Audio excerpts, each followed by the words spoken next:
പാർത്ഥായ പ്രതിബോധിതം ഭഗവതാ നാരായണേന സ്വയം വ്യാസേന ഗ്രഥിതാം പുരാണമുനിനാ മധ്യേ മഹാഭാരതം. അദ്വൈതാമൃതവർഷിണീം ഭഗവതീം അഷ്ടാദശാധ്യായിനീം അംബ ത്വാമനുസന്തതാമി ഭഗവദ്ഗീതേ ഭവദ്വേഷിണീം. മക്കളെ, ഇന്ന് നമ്മൾ 6-ാമത്തെ അധ്യായമാണ് ചിന്തിക്കാൻ പോകുന്നത്. കഴിഞ്ഞ ക്ലാസ്സിൽ 5-ാമത്തെ കർമ്മസന്യാസ യോഗം എന്ന പേരുള്ള അധ്യായം ചിന്തിച്ചു. അവിടെ എന്താണ് കർമ്മയോഗം, എന്താണ് സന്യാസം എന്നെല്ലാം ചുരുക്കത്തിൽ മനസ്സിലാക്കി. ഇനി അടുത്ത അധ്യായം, അതായത് 6-ാമത്തെ അധ്യായം, അതാണ് നാം ഇപ്പോൾ കേൾക്കാൻ പോകുന്നത്. അതിനെക്കുറിച്ചാണ്. ഈ അധ്യായത്തിൻ്റെ പേര് ധ്യാനയോഗം എന്നാണ്. ധ്യാനം എന്ന വാക്ക് നിങ്ങളൊക്കെ കേട്ടിട്ടുണ്ടാകും അല്ലേ? കേട്ടിട്ടില്ലെങ്കിൽ സാരമില്ല. ഞാൻ ഒരു കാര്യം പറഞ്ഞത് ഓർമ്മയുണ്ടോ? നമ്മുടെ മനസ്സൊരു കുരങ്ങനെ പോലെ ഇരിക്കും. അത് ഒരിടത്ത് അധികം നേരം അതിന് ഒതുങ്ങിയിരിക്കാൻ പറ്റില്ല. നിങ്ങൾ തന്നെ നോക്കൂ, ഒരു 5 മിനിറ്റ് നിങ്ങൾക്ക് ഒന്നും ചെയ്യാതെ, ഒന്നും കേൾക്കാതെ, ഒന്നും പറയാതെ ഇരിക്കാൻ പറ്റുമോ? അങ്ങനെ ആർക്കെങ്കിലും സാധിച്ചിട്ടുണ്ടെങ്കിൽ മിടുക്കന്മാരിലും മിടുക്കൻ തന്നെയെന്ന് പറയാം. കാരണം അത്രയും വിഷമമാണ് ഈ മനസ്സിനെ ഒരിടത്ത് തളച്ചിടുന്നത്. അർജുനൻ്റെ കാര്യം തന്നെ എടുത്തു നോക്കാം നമുക്ക്. അർജുനൻ്റെ മനസ്സ് യുദ്ധം ചെയ്യണമെന്ന തീരുമാനത്തിലാണ് പോയത്. വലിയ ജോറായിട്ട് ഞാൻ ആരൊക്കെയാണ് ഉള്ളത് മറ്റേ ശത്രുപക്ഷത്തിൽ നോക്കട്ടെ എന്ന് പറഞ്ഞു പോയി. പക്ഷേ നമ്മളെന്താ അവിടെ കണ്ടത്? അർജുനൻ കരയുന്ന കാഴ്ചയാണ് നമ്മളവിടെ കണ്ടത്. അപ്പം നമ്മുടെ അർജുനൻ്റെ മനസ്സിൻ്റെ നിയന്ത്രണം വിട്ടുപോയി. അത് അർജുനനിൽ നിന്ന് തെറ്റിപ്പോയി. മനസ്സ് വേറെ പലതും ആലോചിക്കാൻ തുടങ്ങി. അയ്യോ, എൻ്റെ ആൾക്കാർ അങ്ങനെ ഇങ്ങനെയൊക്കെ. അപ്പോൾ മനസ്സിൻ്റെ നിയന്ത്രണം നമ്മുടെ ജീവിത വിജയത്തിന് അത്യാവശ്യമായ കാര്യമാണ്. ഇങ്ങനെ ഈ മനസ്സിനെ, ഓടിച്ചാടി നടക്കുന്ന മനസ്സിനെ ഒരു പോയിന്റിൽ, അതായത് ഏതെങ്കിലും ഒരു കാര്യത്തിൽ ഉറപ്പിച്ച് നിർത്തുന്നതിനാണ് ധ്യാനം എന്ന് പറയുന്നത്. ഇപ്പം ധ്യാനത്തിൻ്റെ വാക്കിൻ്റെ അർത്ഥം മനസ്സിലായല്ലോ അല്ലേ? അതായത് ഓടിക്കളിക്കുന്ന മനസ്സിനെ കെട്ടിയിടുക, അങ്ങനെ മനസ്സിലാക്കണം. കർമ്മയോഗം എന്താണെന്ന് നാം പഠിച്ചു. ഞാൻ ചെയ്യുന്ന കർമ്മം ഈശ്വരന് അർപ്പിക്കുക, അതിൻ്റെ ഫലം എന്താണെങ്കിലും അത് നമ്മൾ ഈശ്വരനിൽ നിന്ന് കിട്ടുന്ന പ്രസാദമായിട്ട് എടുക്കുക. അതാണ് കർമ്മയോഗം. ഇനി നിങ്ങളുടെ ജീവിതത്തിൽ എങ്ങനെയാണ് ഈ കർമ്മയോഗം പ്രായോഗികമാക്കുക? നിങ്ങൾ കുട്ടികളല്ലേ, ഞങ്ങളെന്താ ചെയ്യേണ്ടതെന്ന് ചോദിച്ചാൽ, നിങ്ങളുടെ ഏറ്റവും പ്രഥമമായ കർത്തവ്യം എന്താണെന്നറിയോ? നല്ല പോലെ പഠിക്കുക. ഉഴപ്പാതെ നല്ല ശ്രദ്ധയോടുകൂടെ പഠിക്കണം. പഠിച്ച് അതുവരെ പരീക്ഷയ്ക്ക് എഴുതുന്നവരെ നന്നായിട്ട് പഠിക്കുക. പരീക്ഷയ്ക്ക് എഴുതി കഴിഞ്ഞാൽ പിന്നെ എന്താണ് റിസൾട്ട് വരുന്നത് എന്നൊന്നും ആലോചിച്ചിട്ട് വിഷമിച്ചിട്ട് കാര്യമില്ല. അത് കഴിഞ്ഞ കാര്യമല്ലേ. അതിനനുസരിച്ചിട്ടുള്ള ഫലം ഈശ്വരൻ തരും. അല്ലാതെ തന്നെ ആ ഫലം കിട്ടും. അത് നമുക്ക് ഈശ്വരന് കിട്ടുന്ന പ്രസാദമായിട്ട് എടുക്കുക എന്തായാലും. പക്ഷേ പ്രയത്നിക്കണം, അത് നിങ്ങളുടെ ഉത്തരവാദിത്വമാണ്. ഒന്നും പഠിക്കാതെ അയ്യോ ഈശ്വരൻ തന്നേക്കട്ടെ, എന്നെ പാസ്സാക്കിക്കട്ടെ, അല്ലെങ്കിൽ എനിക്ക് ഫസ്റ്റ് റാങ്ക് തരട്ടെ, ഒന്നും പഠിക്കാത്ത ഉള്ള ആളായിരിക്കും പറയണത്. അത് ശരിയല്ല. അങ്ങനെ നല്ല പോലെ അതിനെന്താ വേണ്ടത്? നല്ല പോലെ പഠിത്തത്തിൽ മനസ്സിനെ ഉറപ്പിച്ച് നിർത്തണം. അപ്പോൾ ആ പഠിക്കുന്ന സമയത്ത് അതിനെ അവിടെ എവിടെയും പോകാൻ സമ്മതിക്കരുത്. അതിനായിട്ടൊരു സമയം മാറ്റിവെക്കുക. പഠിക്കുകയല്ല, ഇനി വേറെ എന്താണെങ്കിലും നിങ്ങൾ കളിക്കുകയാണെങ്കിൽ കളിക്കുമ്പോൾ പഠിപ്പിനെക്കുറിച്ചും പഠിക്കുമ്പോൾ കളീനെക്കുറിച്ചും ആലോചിക്കാൻ പാടില്ല. കളിക്കുമ്പോൾ അയ്യോ പരീക്ഷയാണ്, ഇങ്ങനെ കളിച്ചാൽ ശരിയാവുമെന്ന് വിചാരിച്ച് കളിച്ചാൽ ശരിയാവില്ല.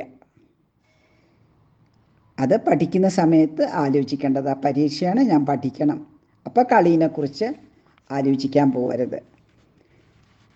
പിന്നെ അഹങ്കാരത്തെ വളരാൻ അനുവദിക്കരുത്. കാരണം എന്താണെന്ന് വെച്ചാൽ എനിക്ക് മറ്റുള്ളവരെക്കാളും വേഗത്തിൽ പഠിക്കാൻ കഴിയും, അവർക്കൊന്നും അറിയാത്ത കാര്യം കൂടെ എനിക്ക് വേഗത്തിൽ എത്താൻ പറ്റും.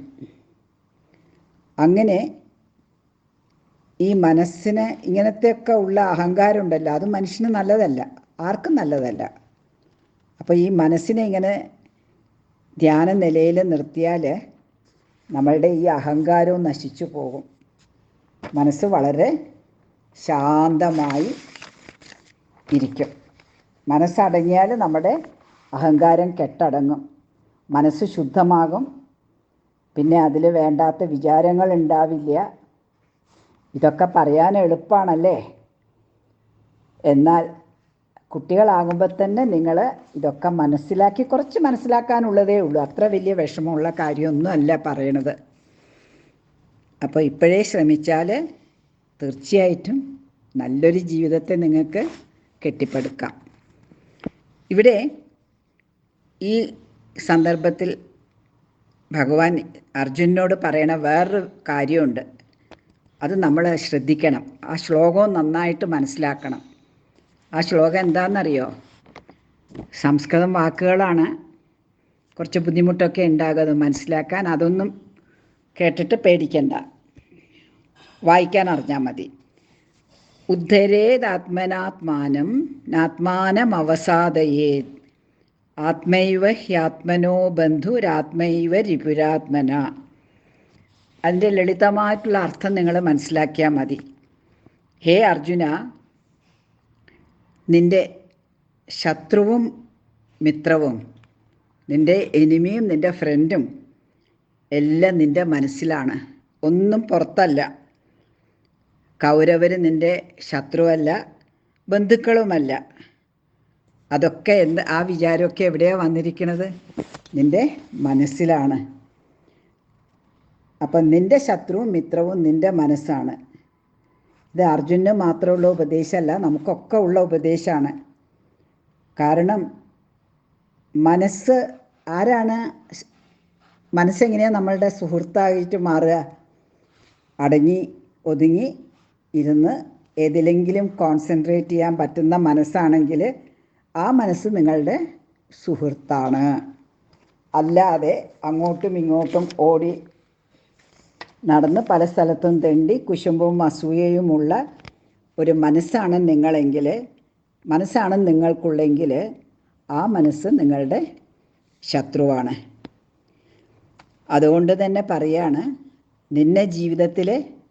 നിനക്ക് ജീവിതത്തിൽ വിജയം നേടിത്തരുന്നതും അല്ലെങ്കിൽ നിന്നെ പരാജിതനാക്കുന്നതും രണ്ടും ഈ മനസ്സാണ്. നമുക്കൊക്കെ അറിയാം ചീത്ത ചെയ്യരുത് എന്ന്, അല്ലേ? പക്ഷേ എന്താ ചെയ്യുക? ചീത്ത മനസ്സ് ചീത്ത ചെയ്യാൻ പ്രേരിപ്പിച്ചുകൊണ്ടേയിരിക്കും. അവിടെയാണ് നമ്മൾ മനസ്സിനെ ഒതുക്കേണ്ടത്. അപ്പോൾ അതിനെന്താ ചെയ്യേണ്ടത്? നമുക്കിങ്ങനെ വെറുതെ ഒതുക്കുക എന്ന് പറഞ്ഞാൽ ഞാനെങ്ങനെയാണ് ഒതുക്കുക എന്ന് വിചാരിക്കുമല്ലേ? അപ്പോഴാണ് നമുക്ക് ഈശ്വരനെ വിചാരിക്കുക, മനസ്സിൽ ഈശ്വരനോട് പ്രാർത്ഥിക്കുക, പഴയ മുത്തശ്ശിമാരും അമ്മമാരും കുട്ടികളെ വൈകുന്നേരം ആയാൽ എന്താ ചെയ്യുക? വിളക്ക് കത്തിച്ച് മുന്നിലിരുന്ന് കാലും കൈയും കഴുകി നാമം ജപിക്കണം പറയും, പ്രാർത്ഥന ചൊല്ലാൻ പറയും. ഇതൊക്കെ പറയുന്നത് എന്തിനാണ്? ഈ ചാടിക്കളിക്കുന്ന മനസ്സിനെ പിടിച്ചു കെട്ടാൻ വേണ്ടിയിട്ട് നിങ്ങളെ ശീലിപ്പിക്കുകയാണ്. അതിനാണെന്ന് ഇതൊന്നും അറിയില്ല. അതുകൊണ്ട് നിങ്ങൾ കണ്ണ് അടച്ച് പ്രാർത്ഥിക്കുമ്പോൾ വേറെ എന്തെങ്കിലുമൊക്കെ ആയിരിക്കും ആലോചിക്കുന്നുണ്ടാകുക. എന്ത് കുസൃതിത്തരാണ് കാണിക്കേണ്ടതെന്നല്ലേ? പിന്നെ ആ സമയത്ത് നമ്മൾ ഇപ്പോഴത്തെ കാലത്ത് നമ്മൾ അധികവും കാണുന്നത് എന്താ? ആ സമയത്ത് നമ്മൾ ഈ മൊബൈൽ ഫോണുമായിട്ട് അതിൽ കുത്തിക്കളിക്കും. അങ്ങനെ അത് ചെയ്യാതെ നിങ്ങളൊക്കെ വൈകുന്നേരം കുറച്ച് സമയം നാമം ജപിക്കാനോ എന്തെങ്കിലും പ്രാർത്ഥന ചൊല്ലാനോ ശ്രമിക്കണം. നമ്മൾ ശരീരത്തിന് വ്യായാമം കൊടുക്കുന്നുണ്ടല്ലേ? നല്ല പോലെ വ്യായാമം. അല്ലാതെ വെറുതെ നിങ്ങൾക്ക് ഇരിക്കാൻ പറ്റുമോ? പറ്റില്ലല്ലോ. നിങ്ങൾക്ക് നല്ല വ്യായാമം അല്ലാതെ തന്നെ ഉണ്ടാകും. മനസ്സിന് വ്യായാമം നിങ്ങൾ കൊടുക്കണോ? വേണ്ട. കാരണം മനസ്സ് അങ്ങോട്ടും ഇങ്ങോട്ടും ഓടിക്കളിക്കുന്നതാണ്. അപ്പോൾ ആ മനസ്സിന് എന്താ വേണ്ടത്? വിശ്രമമാണ് വേണ്ടത്. അതിന് വ്യായാമമല്ല, വിശ്രമമാണ് വേണ്ടത്. അങ്ങനെ ഓട്ടം നിർത്തി വിശ്രമിക്കാൻ മനസ്സിനെ പഠിപ്പിക്കണം. അതാണ് ധ്യാനം. അത് തന്നെ മനസ്സിലാക്കിയാൽ ഒരു വലിയ കാര്യമാണ്. ആദ്യം ഭഗവത്ഗീതയിൽ തന്നെ ആദ്യം ഈ ശ്ലോകങ്ങളൊക്കെ വായിക്കാൻ പഠിക്കുക. പിന്നെ വേറെ ഏതെങ്കിലും ചെറിയ ചെറിയ സ്തോത്രങ്ങൾ വായിക്കുക. കഴിയെങ്കിൽ അത് മനഃപ്പാഠം പഠിക്കുക. ഗീതയിലും അതെ.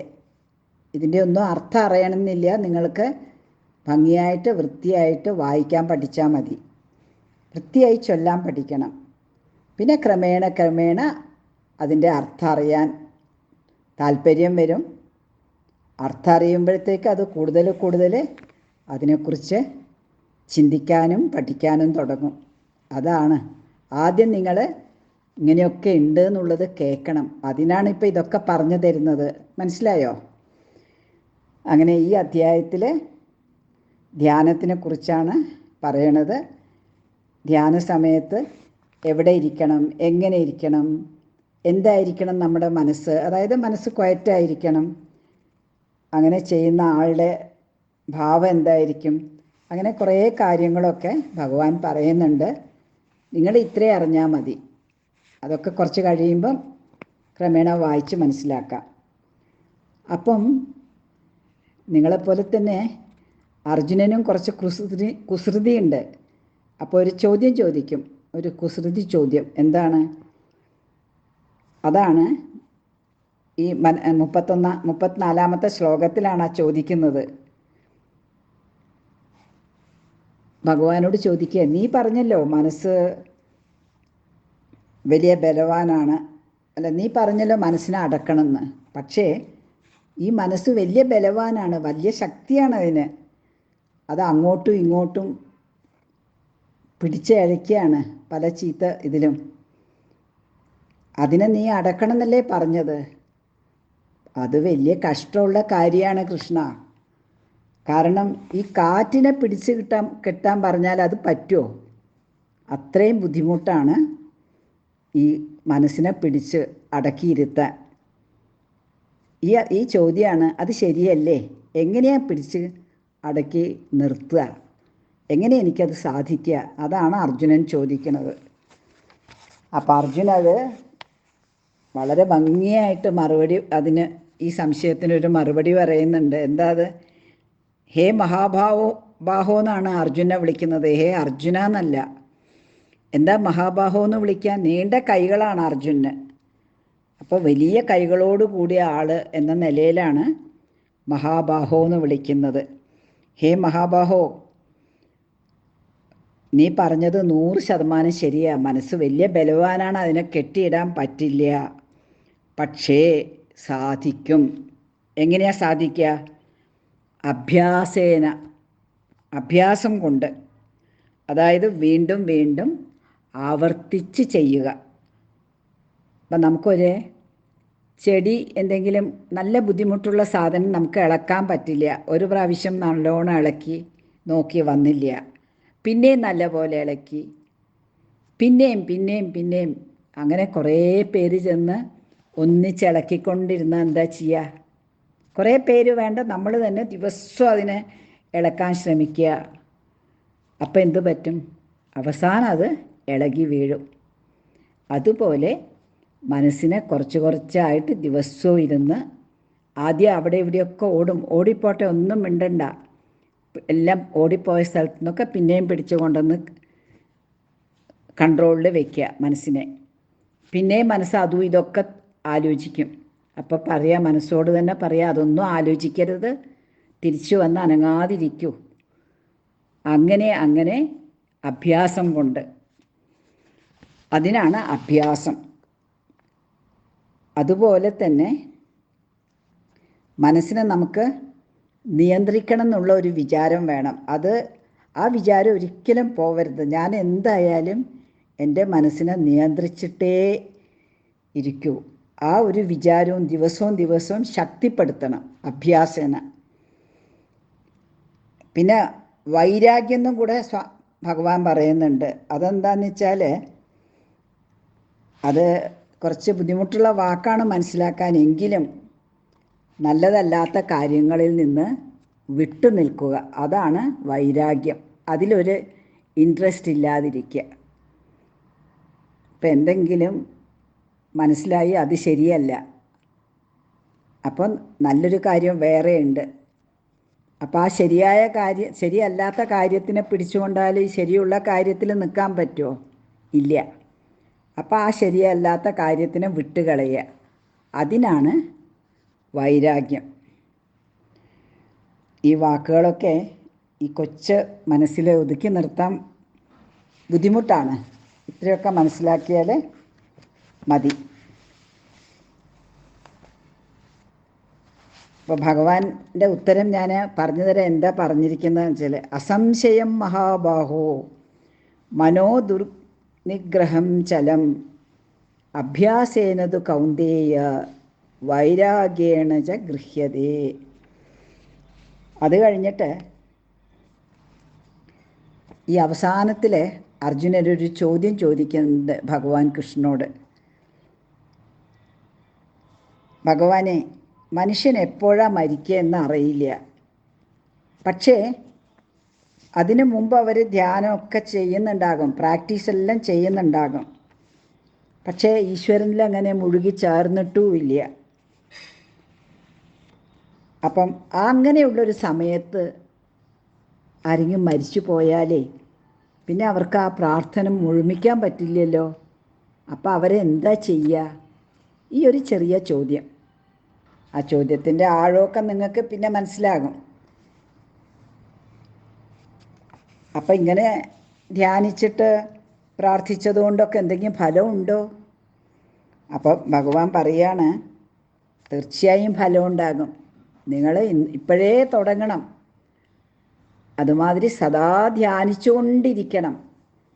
അങ്ങനെ ധ്യാനിച്ചുകൊണ്ടിരുന്നാൽ, അഥവാ നിങ്ങൾക്ക്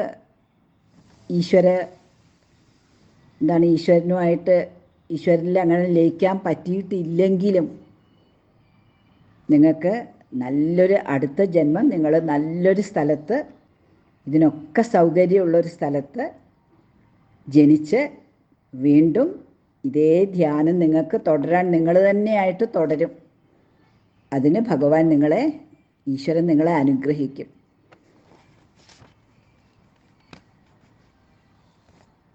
അങ്ങനെയാണ് ഈ 6-ാമത്തെ അധ്യായത്തിൽ പറയുന്നത്.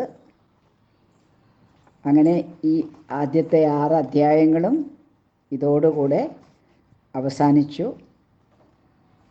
അടുത്ത ഭാഗം നമുക്ക് അടുത്ത ക്ലാസ്സിൽ തുടങ്ങാം. ഹരി ഓം.